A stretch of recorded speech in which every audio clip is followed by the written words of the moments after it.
Okay, so coming up next is my and Amelie's talk, Conference Submissions for the Faint of Heart. And we're going to be telling you, hopefully, some tips and tricks on how to do better call for paper submissions.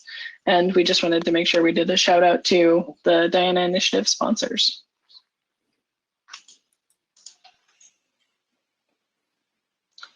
So I guess to introduce ourselves, I've been a CFP reviewer for IT events as well as information security events for the past few years. My day job is with GitLab, where I work on a software composition analysis team. And obviously, I work here at the Diana Initiative. I'm a senior technology advocate for Splunk. Essentially, I'm a professional storyteller, so I get to go out and I'm paid to talk about best practices and other things about technology. My current bailiwick right now is DevSecOps, but also it keeps me as a professional conference attendee and speaker. So I've been doing the CFP review gigs for a number of conferences over the past couple of years. The cool thing about that is it gives me a chance to find out what the pulse of what people want to have a talk about and have an interest in. So, you know, if there's a particular topic du jour, seeing that across multiple conferences, get an idea of what people want to talk about and see the quality of those. Used to be some technology leadership, so I was a C-level technology exec, but started out as a UI designer and system administrator, so you too can be in this role. So I guess the first thing is, what exactly is a CFP? Well, usually it stands for a call for presentations. It can also mean call for papers if it's a more academic conference. And it's really just a request for content. There is an event who would like to have things, and you then submit and pitch for that.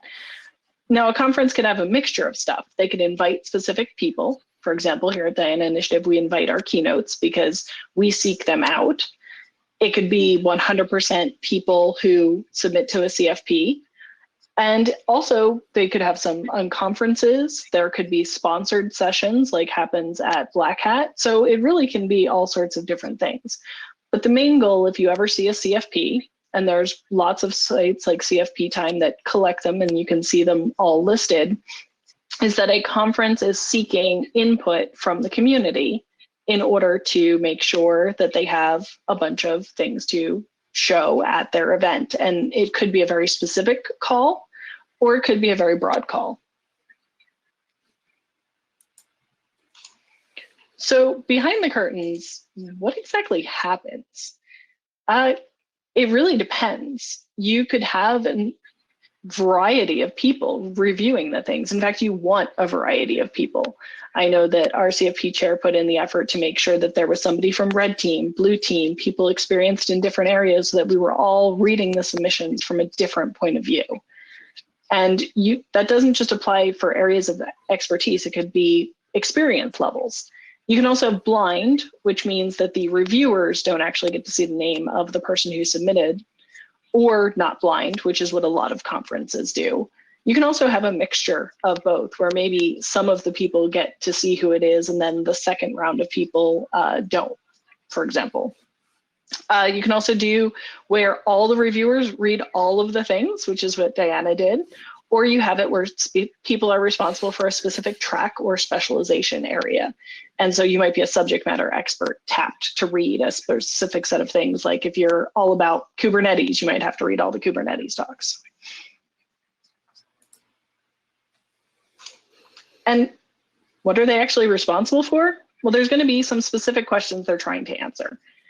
And they have to read each one of the submissions. And it's kind of like when you get a whole bunch of resumes for a job, they're reading it pretty quick. And then they're asking themselves, does that answer the questions we've been asked? And in our particular case, it was, what is the technical merit? What is the fit to our specific conference based on our audience and our theme? And just, is it interesting? Does it catch your attention? Would you want to come and see this talk? And I can say that there was a lot of talks here that I want to see, and I'm getting to see some of them, but I can't wait for the recordings to come out.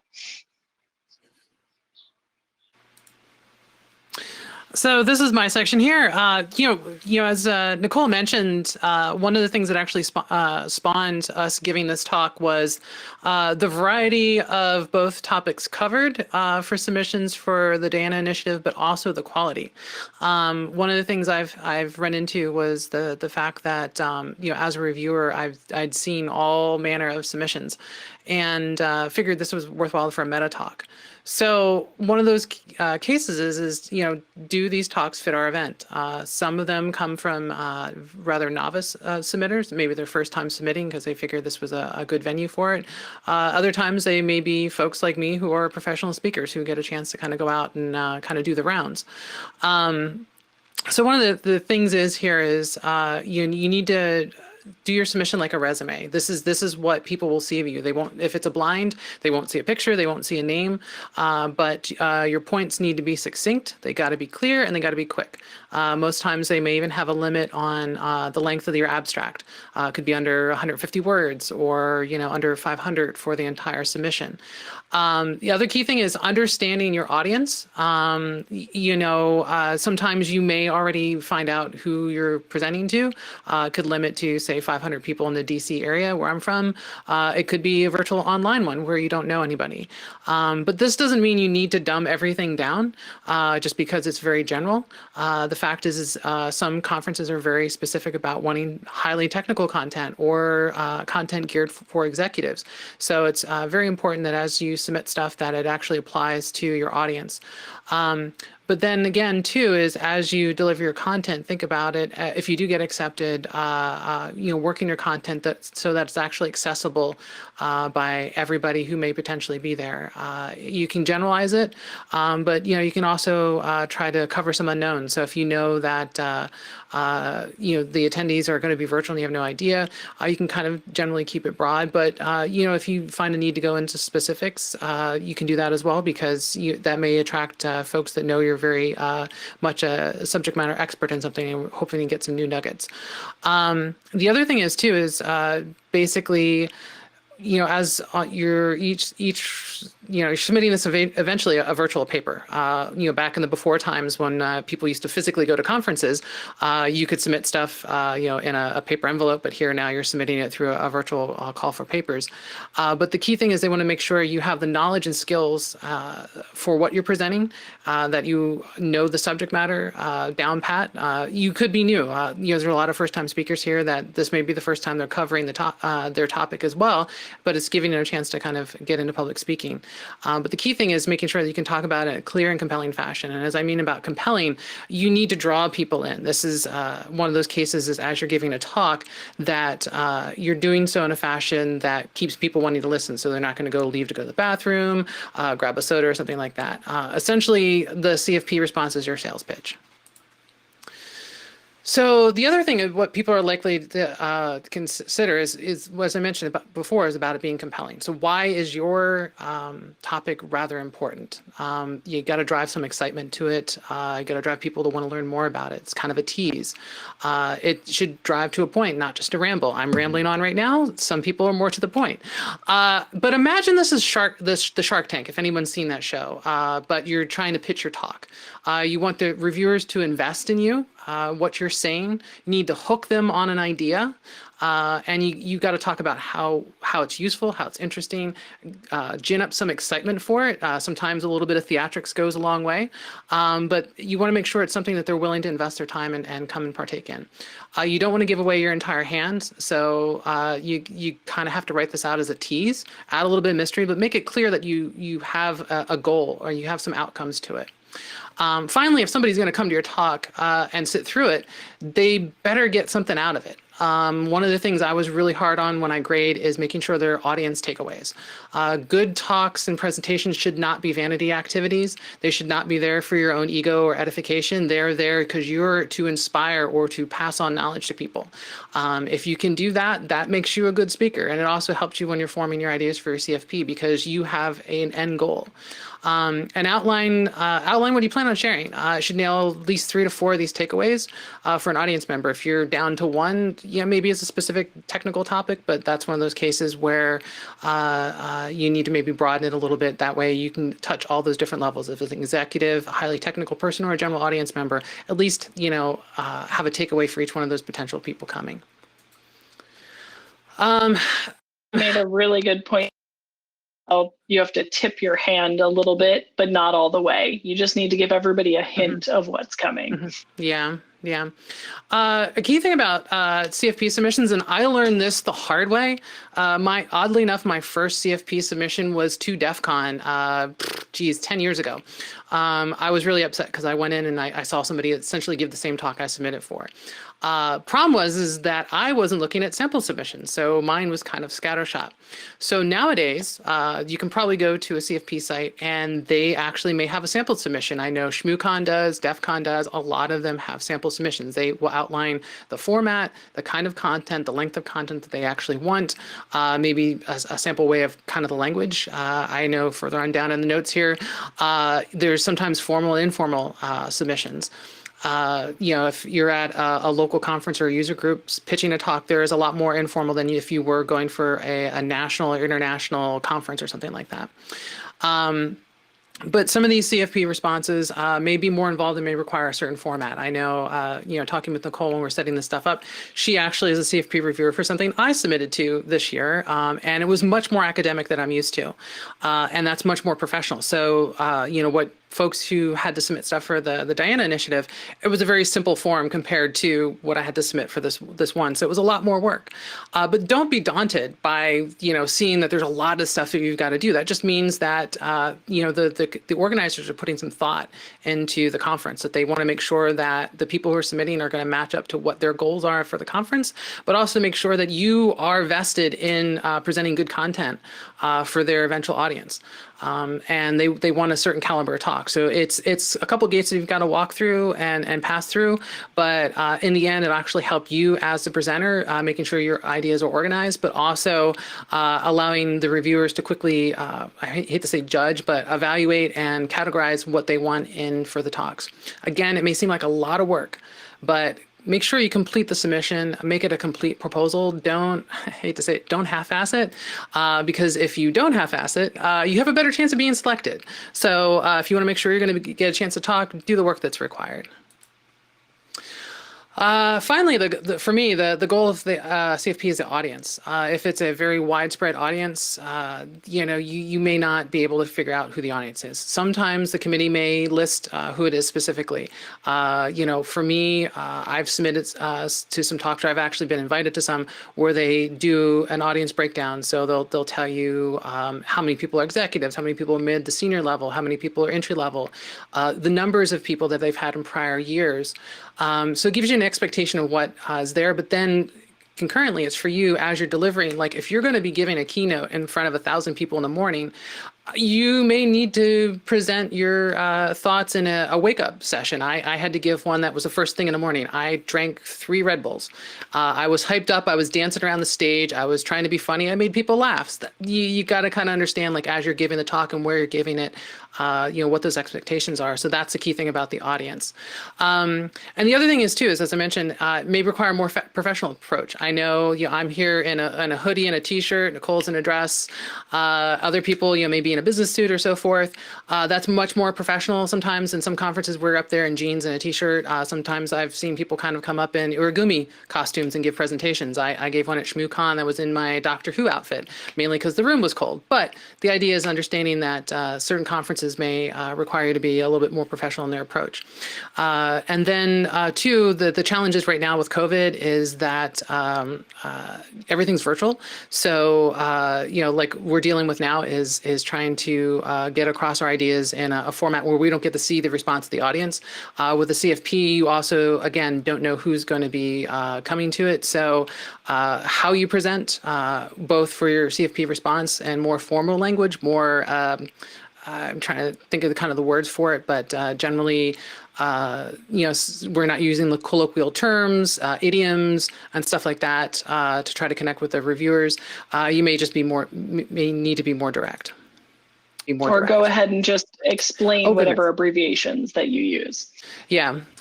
I didn't realize I had this extra slide. I was going riffing on these other ones. Surprise. Another thing for the fit here is actually learning to hack the talk. Talking with Nicole again here with her previous experience too, is sometimes the conferences have themes.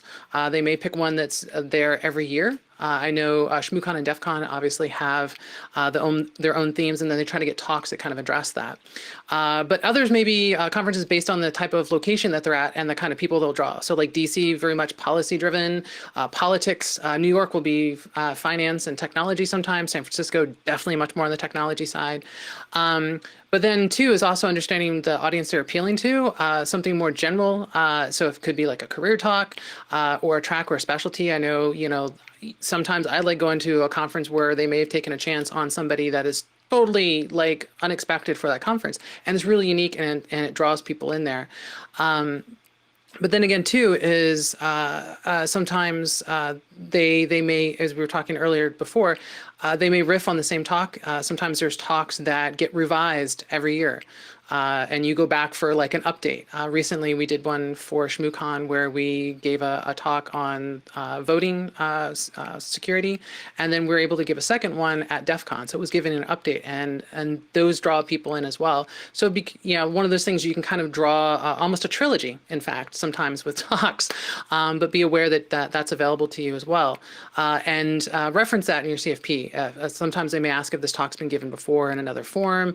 If it's an update, they may want exclusive rights. So security conference, right? So don't lie. They will out if you have submitted it somewhere else. Yeah. So again, like we're talking about with the kind of the tease, be a good magician. You kind of make it tantalizing, throw it out there. The tease, the prestige, I guess it would be. You're there to satiate the need of the reviewers to find something interesting for their conference, but also, when I've been on, we've been doing organizations for the schedules for conferences, is finding where to put these things in after lunch.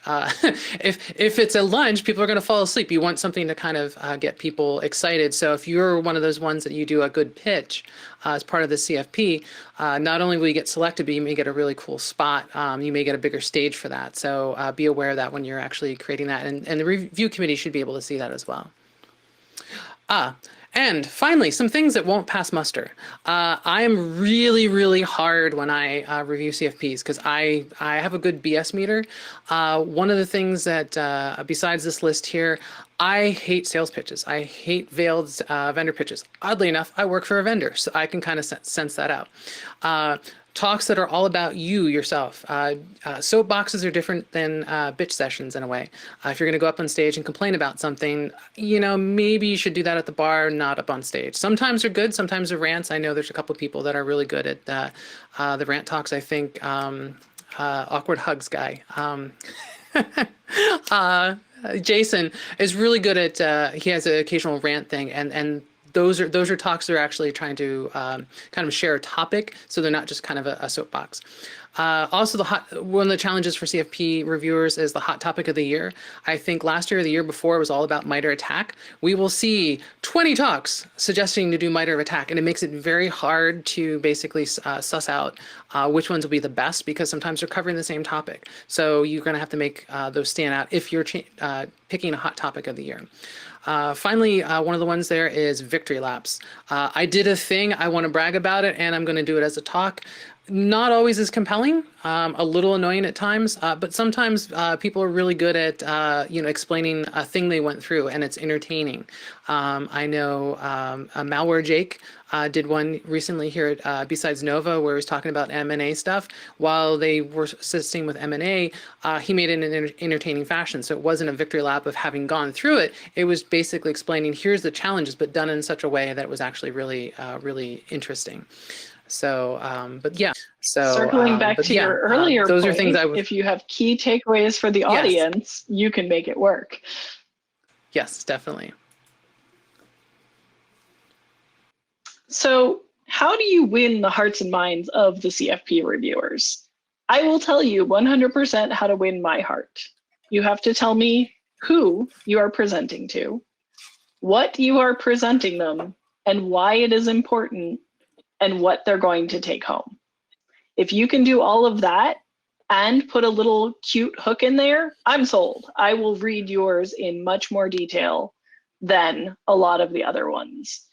So there's going to obviously be a variety of people reading them, but you want to be interesting. It doesn't matter if you think the topic is the coolest thing under the sun. You've got to make sure that not only your excitement comes through, but some of the coolest aspects of that thing you're interested in come through. Otherwise, people aren't going to be able to relate to you if that's not an area of their interest.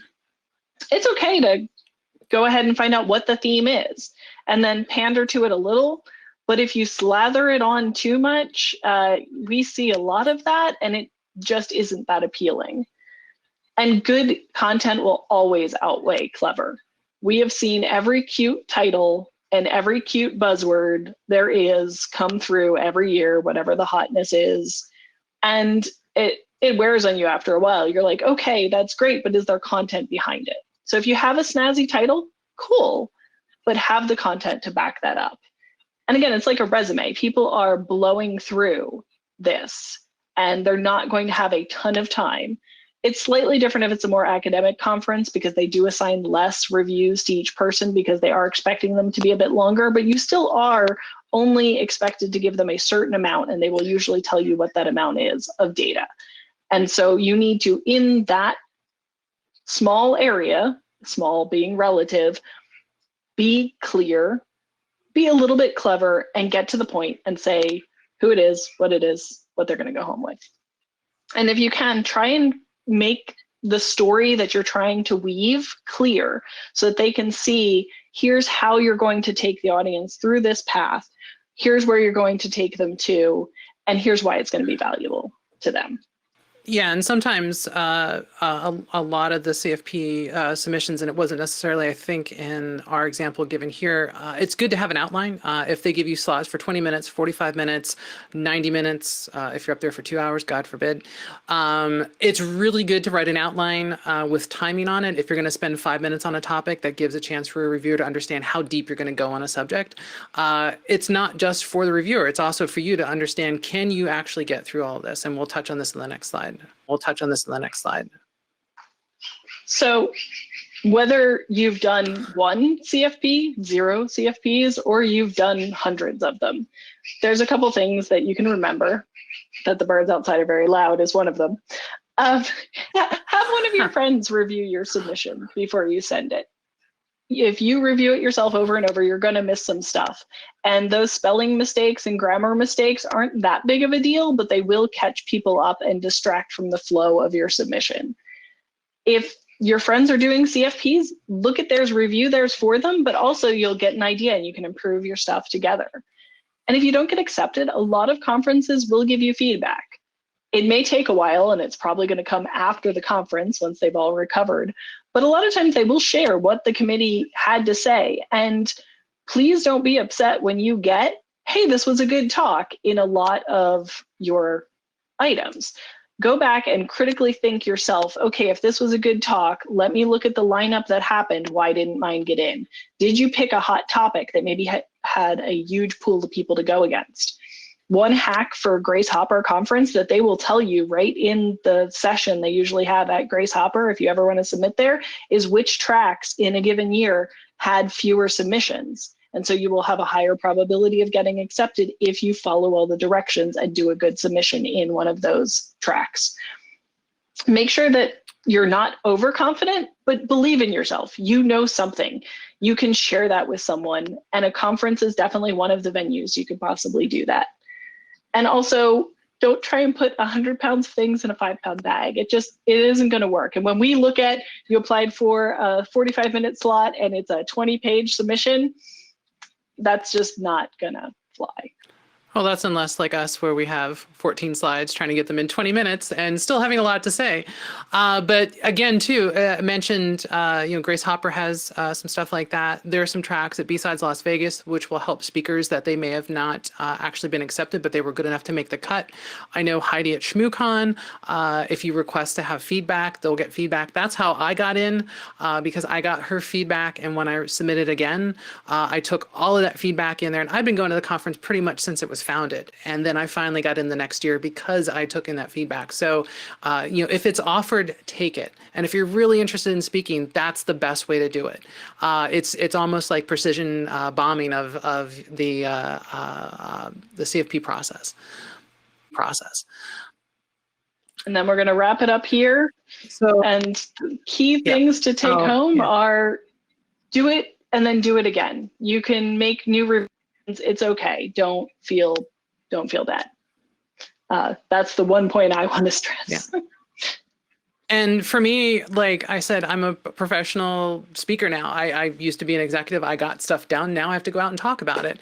I feel really bad that I sometimes repitch a talk, but the idea is it helps me refine a lot of my ideas. In fact, actually, the one I'm giving tomorrow was given in a different venue. I've learned from that. I was listening to it in the car today to kind of get better at what I've got. I'm reorganizing my slides because I think the message can come across better. So, when you have that opportunity, do it. Again, revisit the ideas. Nothing's static. There's nothing in our industry right now, especially information security, that is the same from day to day. So, always go back. Sometimes it may need more data. If you're doing some research stuff and it doesn't get accepted because it's potentially incomplete, wait a couple months till you get some more data and complete the stuff and resubmit it. It may get a chance. It may be in a better venue too. That's a key thing about all of this is that, if it may have missed the mark for one, it could be exactly what you need for another and actually be a better experience. And don't be hard on yourself. Like I know there's some people who won't get it. I'm trying to remember, everyone used to complain about like, it's such and such conference rejection email time. And they would, there'd be a whole list of people who you knew submitted for these conferences. And then they would just post about it on Twitter about not being accepted. And they're, luminaries, say in the field or folks who've known to be speaking. And it's just sometimes, as we joked about, like trying to get your content, 10 pounds of content, a 5-pound bag, at a highly submitted to conference that, say RSA, Grace Hopper, limited slots, lots of people interested in it. And even some really good talks that get rejected. So it shouldn't be a necessary reflection on you. It just could be the circumstance of what gets programmed. But regardless, again, have confidence in yourself. I know I took some opportunities here when I knew who folks were who submitted that I wish they could go back and update while they still had some time. I reached out to them and said, hey, really good talk. If you have a chance, go back in and modify it. And that's the best way. And I said, even if you do submit your abstract and it's in before the time, if you can go back in after letting somebody else review it and make changes, that's another opportunity as well. So nothing static. And and sometimes too, for me, I've gotten to be a better writer and CFP submitter by getting on CFP review committees. So if you want to learn how to do good submissions, be the one receiving them. So that's my words of wisdom. Run. Thank you.